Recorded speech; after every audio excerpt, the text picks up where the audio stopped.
কাঁচা লঙ্কা দিলাম, আদা দিয়ে দিলাম, দিয়ে দিচ্ছি রসুন, এবার দিয়ে দিচ্ছি পেঁয়াজ। মিক্সচারে দিয়ে দিয়েছি। এবার আমি এটা খুব বেশি একেবারে মিক্সড করবো না, হালকা করে একটু মিক্সড করে নেব। মশলাটা মিক্সড করে নিয়েছি। দেখুন একদম আমি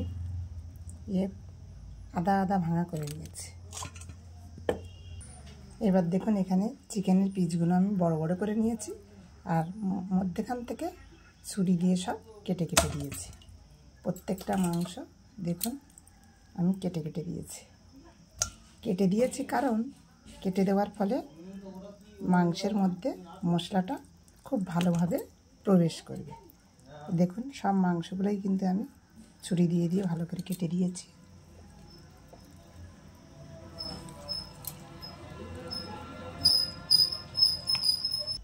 এবার দিয়ে দিচ্ছি পেস্ট করে রাখা মশলা,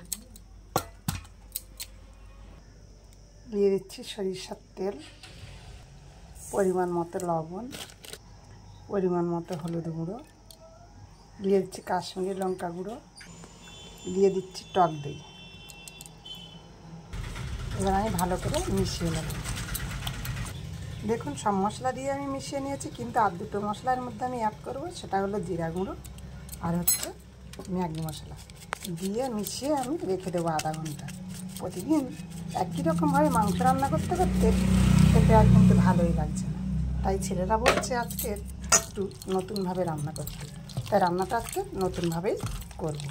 দেখুন মিশিয়ে নিচ্ছি। এবারটা আমি আধা ঘন্টা রেখে দেবো।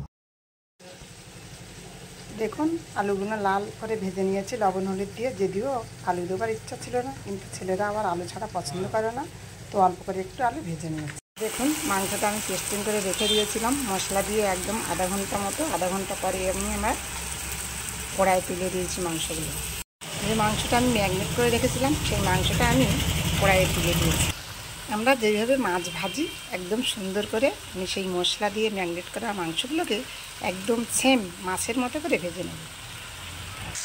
দেখুন মাংসটা কিন্তু ভাজা হচ্ছে, উলট পালট করে দিচ্ছি একটা করে, একদম মাছের মতো। দেখলেই বুঝতে পারবেন যে কেমনভাবে মাংসগুলো কাটা হয়েছে আর কেমনভাবে কষাটা হচ্ছে।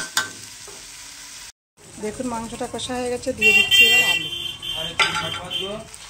এবার আমি দিয়ে দিচ্ছি একটু জল, দিয়ে দিচ্ছি জিরা গুঁড়ো, আর দিয়ে দেবো গরম মশলা। জিরা গুঁড়ো গরম মশলা দিয়ে দিয়েছি। মাংসটা আমার হয়ে গেছে। দেখুন আজকে রান্না করেছি একটু অন্যরকম করে। প্রতিদিন একই রকম রান্না আর ভালো লাগছে। তো বন্ধুরা কেমন লাগবে সেটাও আমি বলতে পারছি না, না খেলে কিন্তু বলতে পারবো না যে কেমন লাগবে, তবে আশা করি ভালোই লাগবে।